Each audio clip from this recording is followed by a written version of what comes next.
Selamat sore. Selamat sore. Di hari Jumat, hari terakhir di minggu ini, kembali saya mengisi program 30 menit untuk kawan-kawan di grup Indonesia Damai, Sulawesi Tengah. Beberapa hal yang mau saya sampaikan Ibu Bapak tentang kata sambutan atau pidato Presiden Republik Indonesia pada peringatan 75 tahun Perserikatan Bangsa-Bangsa. Menarik sekali, saudara-saudara. Yang saya nonton itu adalah ada Ibu Retno Marsudi dan ada Ketua Fraksi 2 ya, itu Mutia. Nah, saudara, saya merasakan bahwa intisari dari pidato Presiden dan juga pidato yang bersama-sama dengan kepala pemerintahan negara lain. Presiden menandaskan bahwa Indonesia menjadi solusi, menjadi sumber kedamaian dunia. Ini bahasa saya, mohon maaf. Presiden menandaskan bahwa bekerja sama. Menarik sekali, saudara.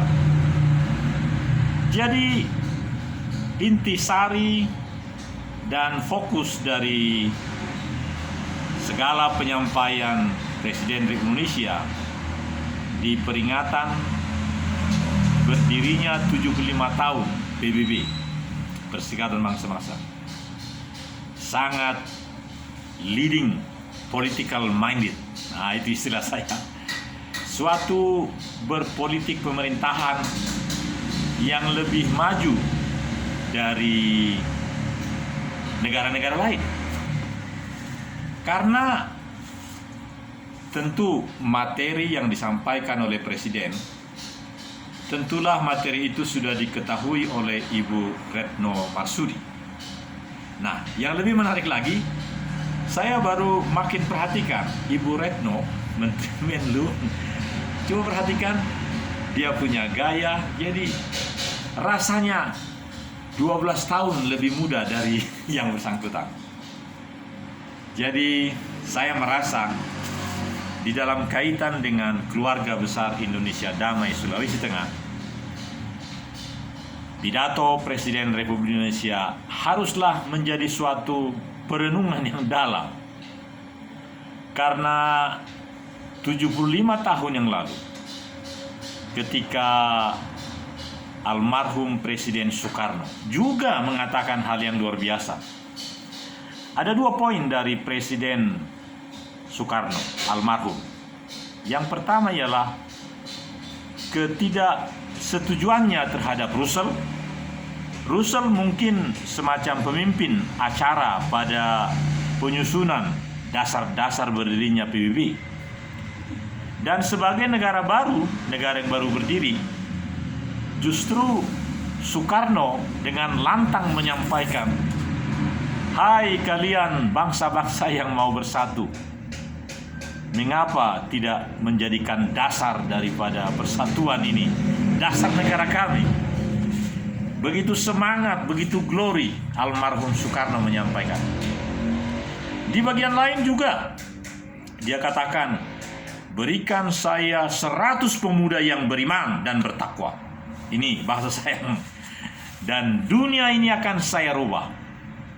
Karena pemuda-pemuda tidak perlu banyak, 100 saja. Dunia ini akan dirubah." Ya, 75 tahun yang lalu pola berkata-kata seperti itu bombastis pada waktu itu, cara berpikir waktu itu. Nah, kalau sekarang tentu beda. Nah, jadi yang menarik, saudaraku, ada satu lagi. Jadi pada tahun 55 Justru Indonesia menawarkan suatu stabilitas dengan mendirikan konferensi Asia Afrika di Bandung.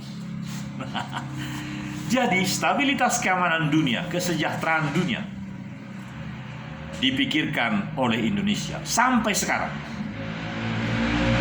Jadi saudaraku, perlu satu negara yang memang menjadi bottom up, top down. Artinya negara yang menjadi sumber kedamaian dunia. Tapi belum tentu di negara itu aman terus. Boleh juga terjadi masalah-masalah di negara itu.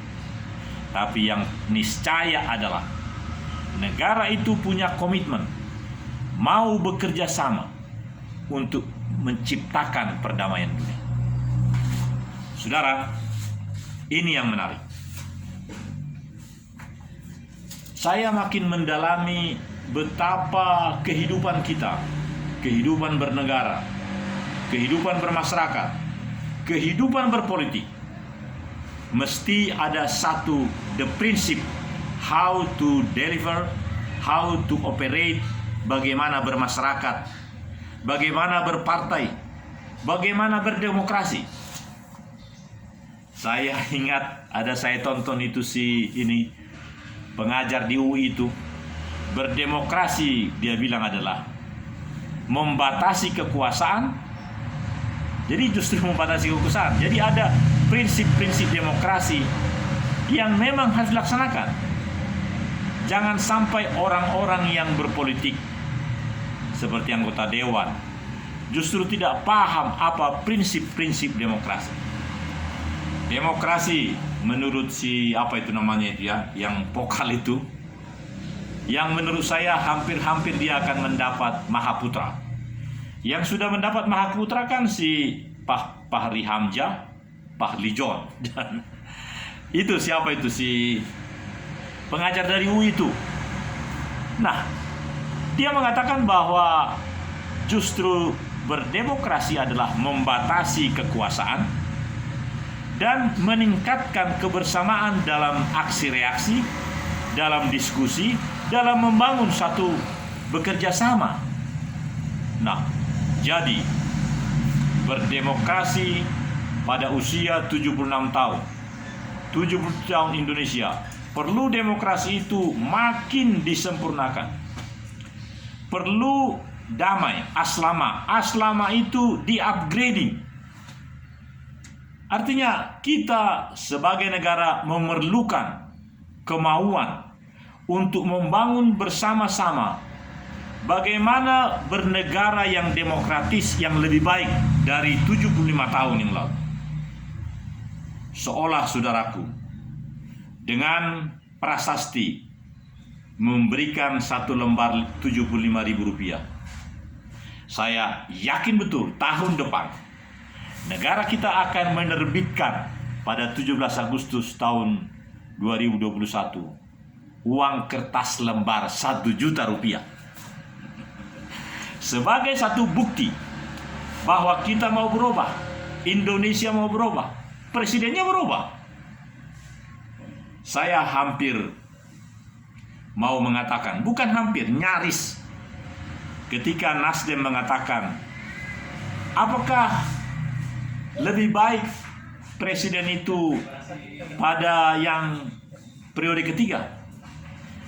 Joko Widodo sebenarnya mau mengatakan, prinsip berdemokrasi adalah undang-undang yang telah dibuat 2 periode saja.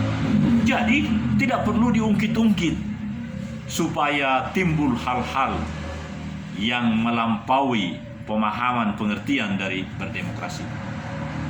Jadi semua pihak-pihak hendaklah makin merasakan, menikmati, membelajarkan kepada dirinya bagaimana berdemokrasi yang lebih baik. Itu poinnya, saudara. Saya tertarik betul menyampaikan ini karena memang di dalam perjuangan, di dalam bermasyarakat, di dalam berbangsa, kita perlu memikirkan berdemokrasi yang bagaimana, yang memang diperlukan di dalam talenta, di dalam sikap. Jangan sampai semua masyarakat, termasuk yang berpendidikan, dia hanya terima uang. Apalagi sebentar lagi, 9 Desember. Apa yang akan terjadi? Di 270 kabupaten kota, termasuk 7 gubernur, kembali masyarakat akan menikmati amplop yang dibagi-bagi. Apakah tidak diperlukan suatu pemahaman mengapa kita memilih pemimpin? Mengapa kita kok begitu saja menerima uang dan harus memilih si pemimpin itu? Ibu bapak yang saya hormati, melaksanakan pilkada bukanlah berarti setiap orang menerima amplop dari tim sukses dari pasangan-pasangan. Ada prinsip, ada nilai-nilai yang harus dipahamkan oleh setiap warga negara. Mengapa dia memilih pemimpinnya? Paling tidak, saudara, dia merasakan pemahaman yang lebih dibandingkan dengan apa yang telah dia rasakan. Dia merasa sebagai warga negara bahwa pemimpin itu layak dipilih. Jadi bukan semata-mata bagi-bagi duit. Dahulu ada istilah PDS, partai duit selalu. Kita abaikan itu, saudara-saudara. Kita tidak ingin Angelina Sondak si cantik, Najarudin, Setia Novanto yang masih jadi tetangga kita di Sukamiskin. Tidak ingin. Kita ingin orang-orang yang mewakili kita adalah yang penuh amanah, yang dia berada di sana mendapat fasilitas yang tentu sangat istimewa sesuai dengan pekerjaannya, dan dia mempunyai amanah untuk melakukan tugasnya mewakili kita membangun negara ini. Itu poinnya, saudara. Jadi dalam program 30 menit ini dengan baju putih dan hitam. Dan ini menarik, saudara-saudara. Di dekat rumah saya di sini ada namanya Borma. Di situ baju-baju yang seperti ini beli 1 dapat 3. Jadi kalau ditaksir ini harganya hanya Rp60.000. Demikian juga ini. Celana-celana yang mereknya Carnival, ya, celana yang sangat bagus. Saya pakai nomor 38. Harganya hanya 160.000, Rp160.000. Mau jahit celana kan paling enggak 100.000 lebih kan? Nah, artinya dengan gaji pensiun yang cukup lumayan, cukup bahkan kita bisa kelihatan handsome.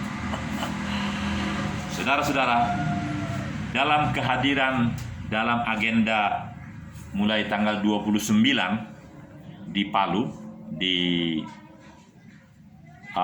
Mutiara Sis Al-Jupri, saya sungguh berharap kita sudah memiliki agenda. Apakah kita pada besoknya tanggal 30 ke Dr. Kaharudin.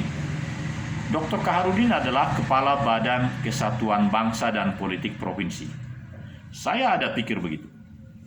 Jadi selama seminggu saya di ibu kota, di Palu. Tapi minggu kedua saya berharap bisa ke Poso, membenahi Poso, dan seterusnya berkeliling di 14 DPC yang ada di seluruh kabupaten kota Sulawesi Tengah. Kenapa? Karena hampir seluruhnya ikut ambil bagian di dalam pilkada bupati dan gubernur. Jadi Partai Indonesia Damai niscaya datang dan menyatakan doa dan dukungan kepada setiap 3 pasang bupati, 3 pasangan calon bupati di Poso. 3 juga pasangan gubernur. Jadi kita sangat memerlukan pemahaman yang lebih. Mengapa kita memilih pasangan itu menjadi pemimpin?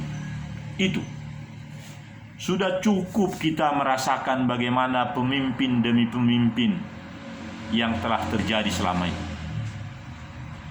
Kita boleh mengasah diri, mengadakan diskusi.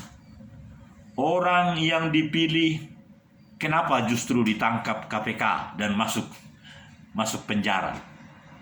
Kawan saya di Cirebon, kawan sekelas, pangkatnya letnan kolonel, dia kira-kira 3 tahun lalu, 2 tahun lalu masuk penjara juga. Wali kota, bukan, Bupati Cirebon. Iya, namanya siapa itu ya? Dia sedang dipenjara sekarang. Artinya apa? Kalau saya perhatikan sepanjang kehidupan kami bersama-sama sebagai tentara, sampai dengan terakhir dia mau 2 periode Bupati Cirebon. Ya, Bupati Cirebon. Dan dia juga berusaha menyelesaikan program doktornya. Saya rasakan memang sistem yang ada di negara kita membuat orang yang punya kuasa, bupati, untuk langsung menikmati gratitus itu.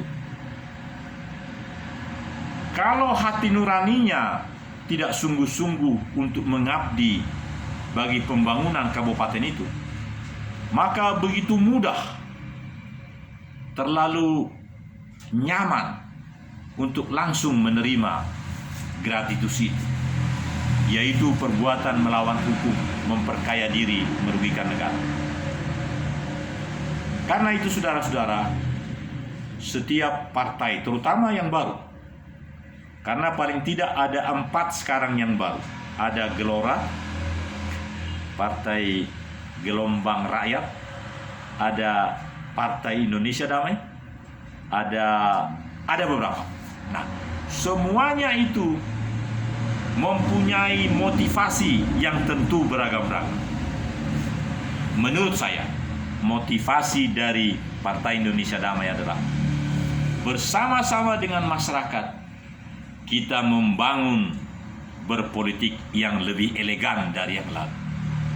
Itu sehingga tidak ada keinginan untuk harus menang, tidak.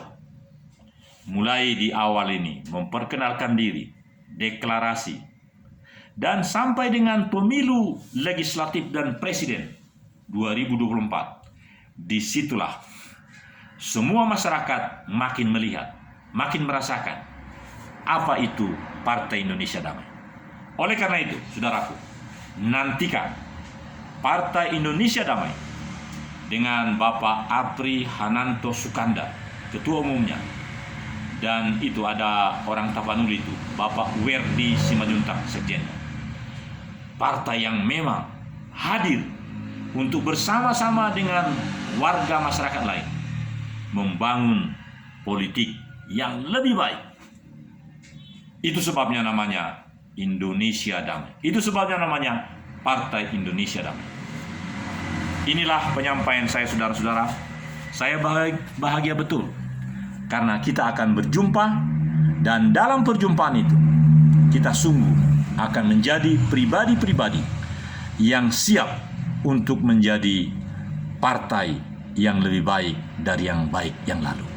Terima kasih, Tuhan memberkati. Assalamualaikum.